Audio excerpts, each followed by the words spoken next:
warahmatullahi wabarakatuh.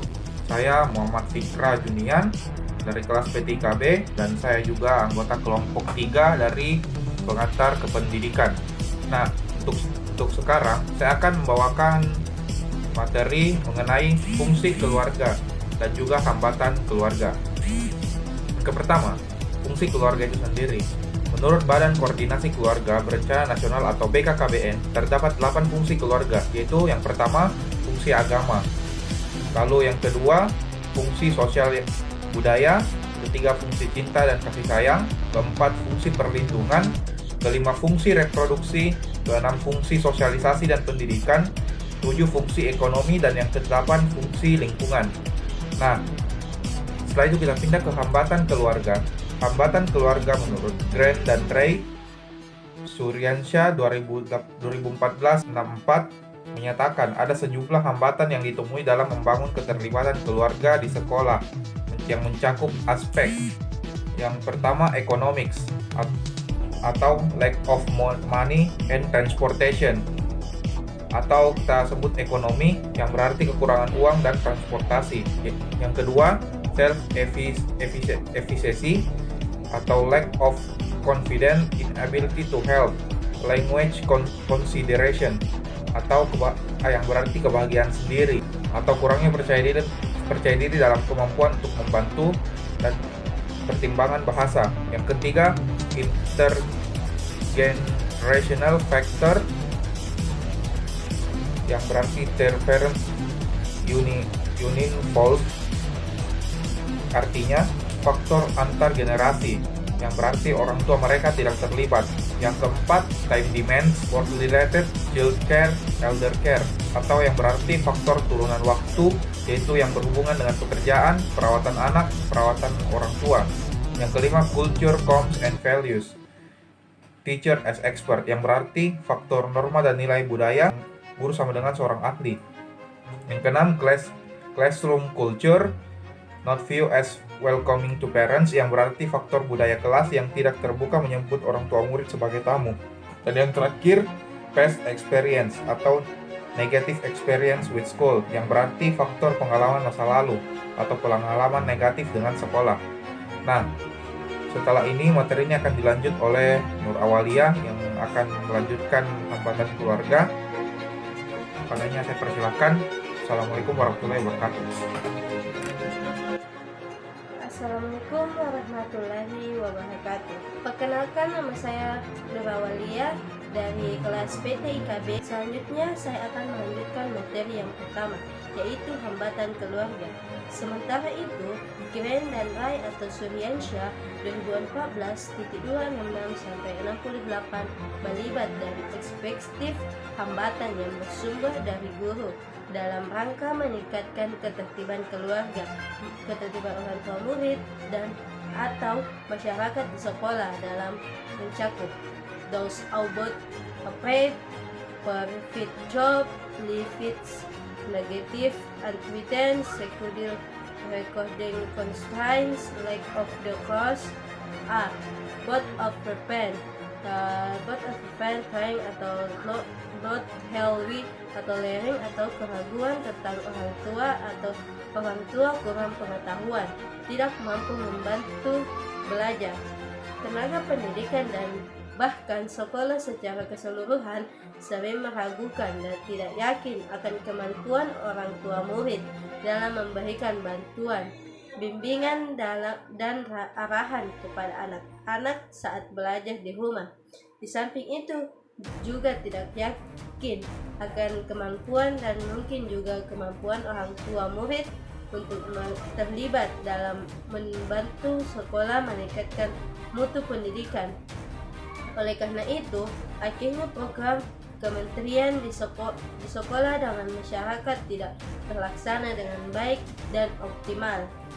Bagian B, perfect job atau limitis atau treating those in fit working with families, atau adanya keterbatasan kerja atau mengajar tidak melibatkan kerja dengan keluarga. Keterbatasan kerja yang dirasakan oleh guru dalam membina kemitraan sebagai akibat dari beban kerja guru sehari penuh saat berada di sekolah harus berhadapan dengan siswa, sehingga tidak memiliki waktu yang cukup untuk melakukan kolaborasi dengan masyarakat dan orang tua murid. Demikian juga halnya dengan usaha melibatkan orang tua murid dalam pembelajaran. Dirasakan guru belum memiliki waktu yang cukup karena guru harus mengejar target kurikulum yang harus dilakukan dalam kurun waktu tertentu. C.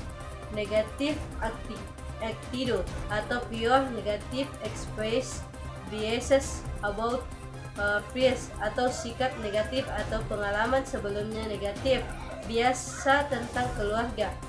Pengalaman sebelumnya yang kurang baik dalam kemitraan dengan ketertiban orang tua, masyarakat membuat guru dan pihak sekolah menjadi enggan untuk melakukan kegiatan kolaborasi dan kemitraan selanjutnya. Hal itu menjadi pengembangan efektif melaksanakan kerja sekolah dan masyarakat secara keseluruhan. Bagian D, sluding atau close shooting, ensemble time courses with friends atau penjadwalan atau jadwal kelas tidak reliable atau konflik untuk dengan orang tua. Jadwal pembelajaran yang ada di sekolah pada umumnya sudah ditetapkan secara ringgit dan pasti selama jam pelajaran berlangsung mulai masuk sekolah sampai pulang sekolah. Akibatnya, apabila ingin menggunakan waktu belajar untuk kegiatan kolaborasi, kerjasama dan kemitraan jadwal tersebut sangat sulit untuk digunakan. Di samping itu, waktu yang tersedia dan sesuai untuk guru belum tentu sesuai untuk masyarakat dan orang tua murid. Sebab itu, sangat sulit bagi sekolah memilih waktu yang tepat atau bagi guru dan sekolah serta bagi masyarakat dan orang tua murid untuk melakukan pertemuan kolaborasi atau kegiatan bersama di sekolah. Di bagian E, curlus constraints atau kick-stack testing. Kendala kurikulum di sekolah telah diatur pada dan kapan pencapaian target yang harus diselesaikan, sehingga telah diatur waktu efektif untuk belajar dalam setiap semester. Apabila waktu efektif tersebut digunakan untuk kegiatan lain, maka akan menjadi masalah dalam pencapaian target kurikulum. Bagian F, lack of conscious atau fear of being judged by families atau kekurangan kepercayaan atau takut dihakimi oleh keluarga. Pengalaman buruk sekolah adalah sering terjadi konflik dan pemahaman antara sekolah dengan masyarakat atau orang tua murid yang berdampak terjadinya perselisihan di antara keduanya. Perselisihan tersebut bahkan dapat berakibat pertengkaran yang kadang-kadang juga secara fisik, lebih misalnya tentang hukum kepada peserta didik yang faktualnya tidak mengerti, dapat menjadi ancaman fisik bagi tenaga pendidikan di sekolah. Demikian juga tentang biaya pendidikan yang sebenarnya sudah diputuskan oleh komite sekolah yang sering tidak diterima oleh orang tua murid tertentu. Hal ini menyebabkan perselisihan antara sekolah dengan orang tua murid dan masyarakat. Perselisihan yang kuat dan menjuruskan pada ancaman fisik, menyebabkan pihak sekolah menjadi enggan bahkan tidak mau melakukan kegiatan kolaborasi atau diskusi dengan pihak orang tua murid dan masyarakat. Assalamualaikum warahmatullahi wabarakatuh. Langsung saja saya akan melanjutkan materi kedua, yaitu keterlibatan keluarga dalam pendidikan. Bagian A, tipe tanggung jawab dasar dari keluarga. Yang menjadi dasar paling utama dalam keterlibatan orang tua adalah keberlanjutan tanggung jawab untuk meningkatkan anak mereka dengan mendukung anak-anak dengan berbagai cara, yaitu seperti makanan, pakaian, perlindungan, kesehatan, dan keselamatan. Bentuk kegiatan yang mendukung tipe ini seperti yang pertama, memberikan informasi-informasi terbaru kepada seluruh orang tua dengan berbagai cara. Yang kedua, membuat kelompok atau pertemuan khusus orang tua. Yang ketiga, membuat sebuah program yang didukung orang tua. Yang keempat, mengembangkan kunjungan ke rumah. Yang kelima, mengembangkan informasi dalam pelayanan masyarakat. Hal-hal yang harus diperhatikan untuk merencanakan dan menerapkan kegiatan kelompok mengasuh anak antara lain, yang pertama, memilih topik yang sesuai dan bermakna. Yang kedua, menyampaikan informasi ke semua keluarga. Yang ketiga, memberikan pemberitahuan yang cukup kepada orang tua. Yang keempat, lokasi harus bervariasi. Yang kelima, waktu terjadwal. Yang keenam, informasi harus padat, jelas, dan mudah dimengerti. Yang bagian B, komunikasi-komunikasi yang efektif penting untuk membangun sebuah kemitraan yang sukses antara sekolah dan rumah. Komunikasi tersebut hendaknya dibangun dua arah untuk berbagi informasi. Tujuan utama sekolah dalam berkomunikasi adalah memberi dan menerima sehingga dapat mewujudkan tujuan umum serta tindak lanjutnya. Beberapa contoh kegiatan membangun komunikasi dua arah yang efektif yaitu yang pertama, membuat pemberitahuan dan buletin yang interaktif. Yang kedua, mengirimkan laporan pekerjaan anak setiap minggu atau setiap bulan. Yang ketiga, membuat diskusi online dengan guru dan tenaga kependidikan. Yang keempat, menempatkan kotak saran. Yang kelima, mempertemukan guru dan orang tua dalam konferensi dengan tindak lanjut yang dibutuhkan. Yang keenam, buku katalog sekolah yang diberikan kepada orang tua harus memuat informasi yang jelas mengenai kebijakan sekolah. Yang ketujuh, menetapkan pengedaran pemberitahuan yang terjadwal. Hal-hal yang harus diperhatikan untuk membangun komunikasi dua arah yaitu yang pertama, informasi harus jelas, berguna, dan mudah dibaca. Yang kedua, mengadakan pertemuan khusus dengan para orang tua yang memiliki keterbatasan berbahasa. Yang ketiga, mengembangkan beragam cara agar orang tua bisa berkomunikasi dengan sekolah. Yang keempat, membuat pohon telepon. Bagian C, sukarelawan. Aktivitas tipe ini adalah bantuan orang tua untuk guru dan tenaga kependidikan dalam mendukung program sekolah serta membantu aktivitas dan kerja sekolah termasuk tujuan perjalanan, bagian-bagian kelas, dan penampilan kelas. Contoh kegiatan sukarelawan antara lain. Yang pertama, sukarelawan di dalam kelas. Yang kedua, sukarelawan di luar kelas. Yang ketiga, penonton sukarelawan. Hal-hal yang harus diperhatikan untuk menerapkan program sukarelawan adalah yang pertama, perekrutan, yang kedua, pelatihan dan pengawasan, yang ketiga, pengenalan. Baiklah, sekian dari saya. Mungkin hanya itu materi dari Baik, Assalamualaikum warahmatullahi wabarakatuh. Perkenalkan, nama saya Aziza Ilyas. Saya akan melanjutkan materi tentang keterlibatan keluarga dalam pendidikan. Yang keempat yaitu pembelajaran di rumah. Dalam wilayah pendidikan anak usia dini atau PAUD, dasar utamanya yaitu orang tua dan guru yang paling berpengaruh. Orang tua berpengaruh besar untuk apa yang dilakukan anak-anak di rumah, termasuk juga pendampingan orang tua untuk mencapai tujuan belajar anak. Akan lebih banyak waktu tersedia di rumah daripada di sekolah untuk belajar dan membangun tingkah laku positif dalam pendidikan. Adapun beberapa kegiatan yang dapat meningkatkan aktivitas belajar di rumah yaitu mendengar dan memperhatikan anak-anak ketika membaca, pusat kegiatan belajar, menyediakan perlengkapan di rumah, belajar di rumah dengan segala ketersediaan, membuat perpustakaan keluarga, pekerjaan rumah yang interaktif. Adapun hal-hal yang harus diperhatikan untuk mewujudkan kegiatan tersebut yaitu dengan meningkatkan informasi dan memberi pelatihan, menyertakan kegiatan dalam jadwal keluarga, membuat pekerjaan rumah yang interaktif, dan kemudahan mengakses bahan dan melakukan aktivitas. Kemudian yang kelima yaitu membuat keputusan.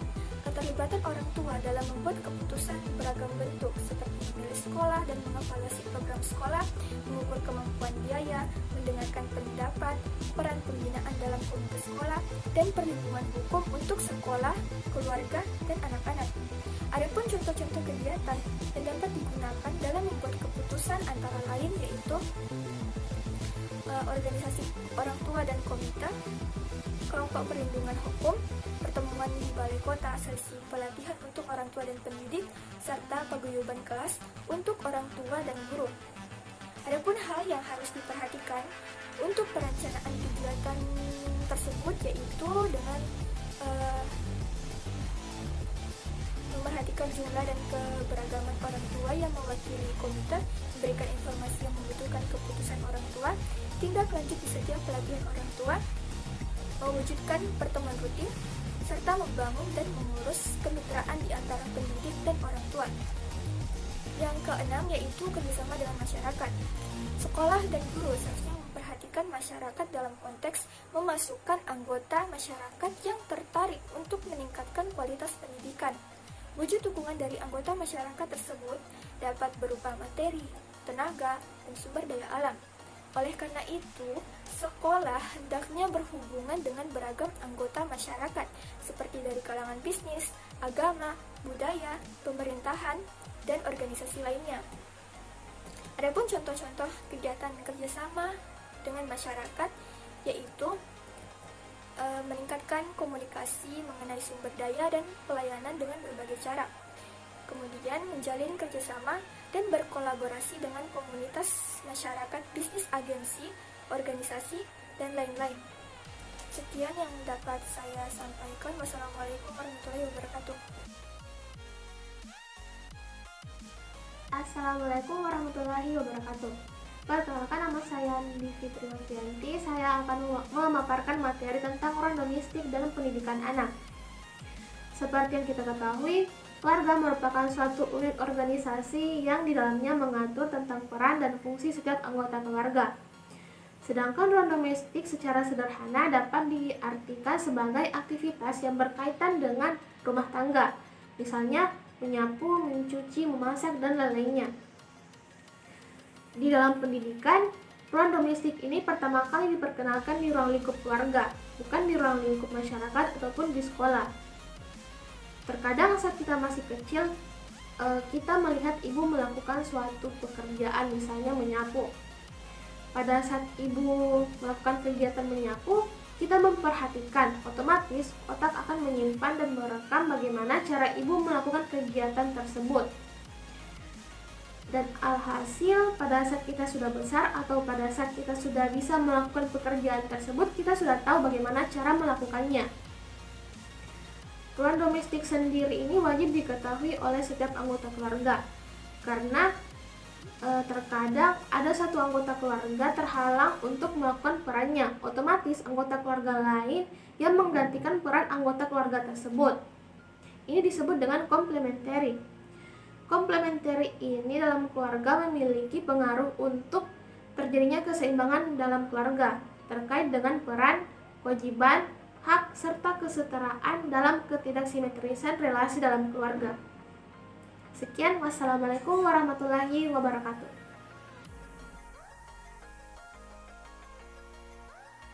Assalamualaikum warahmatullahi wabarakatuh. Perkenalkan, nama saya Wahyu Hidayat dari kelompok 3. Di sini saya akan menjelaskan materi yang keempat, yaitu pesan untuk mendidik anak. Nah, menjadi orang tua merupakan kesempatan sekaligus amanah yang Tuhan berikan. Pastinya banyak proses yang dilalui untuk bisa memperoleh amanah tersebut. Dalam menjalankannya pun banyak ujian serta tantangan yang harus dihadapi. Nah, sifat sabar, penyayang, perhatian merupakan beberapa sifat yang harus dimiliki orang tua dalam proses mendidik anak. Karena anak-anak adalah anugerah yang memiliki fitrah menjadi seorang pembelajar. Ketika mereka lahir ke dunia, terus dalam fase pertumbuhan apa yang mereka lihat bisa jadi mereka akan tiru. Maka orang tua harus bisa menyikapi dan mendidik anaknya dengan cara yang baik dan bijak. Di sini kami menyimpulkan 4 cara untuk mendidik anak. Yang pertama yaitu belajar mencintai anak dengan benar. Nah, setiap orang tua pasti sayang dan cinta pada anaknya. Namun, jika cinta dan sayang tak dilakukan dengan cara yang benar, maka yang ditangkap atau dirasakan oleh anak justru sebaliknya. Maka tugas orang tua adalah terus belajar bagaimana bisa mencintai anak dengan benar, sehingga anak tersebut dapat merasakan rasa sayang dan cinta yang sesungguhnya dari orang tua. Yang kedua yaitu menyiapkan anak menghadapi masa depan. Nah, setiap manusia pasti akan mendapatkan masalah. Anak juga tidak selamanya hidup bersama orang tua. Ada saatnya anak berpisah dengan orang tua. Maka tugas orang tua adalah menyiapkan dirinya agar siap menghadapi masalah yang ia punya ketika dewasa. Saat anak masih tinggal bersama orang tua, itulah waktu yang berharga untuk membentuk kepribadiannya serta membentuk rasa percaya dirinya dan menjadikan ia merasa aman serta nyaman. Terus yang ketiga yaitu menghargai dan mengapresiasi kekurangan serta kelebihan anak. Setiap anak pasti memiliki kelebihan masing-masing, sehingga tidak bisa dibanding-bandingkan dengan saudaranya, apalagi dengan orang lain. Betapa sulit bisa fokus pada kelebihan yang anak punya, dan betapa mudah kita melihat sisi kelemahan dan kekurangan anak-anak. Bagi anak, orang tua adalah orang yang pertama yang seharusnya menghargai dan mensupport kelebihan yang dia miliki, agar anak tersebut tetap semangat dan dapat mengembangkan kelebihan yang ia miliki. Yang terakhir yaitu mengendalikan emosi. Nah, mengendalikan emosi merupakan hal yang sangat penting dilakukan untuk mendidik anak. Karena seringkali orang tua tidak bisa mengendalikan emosinya ketika anak tersebut melakukan kesalahan. Bahkan juga tidak belajar bagaimana mengelola dan mengendalikan emosi dengan benar. Itulah tadi beberapa penjelasan mengenai pesan untuk mendidik anak. Sekian dari saya. Assalamualaikum warahmatullahi wabarakatuh.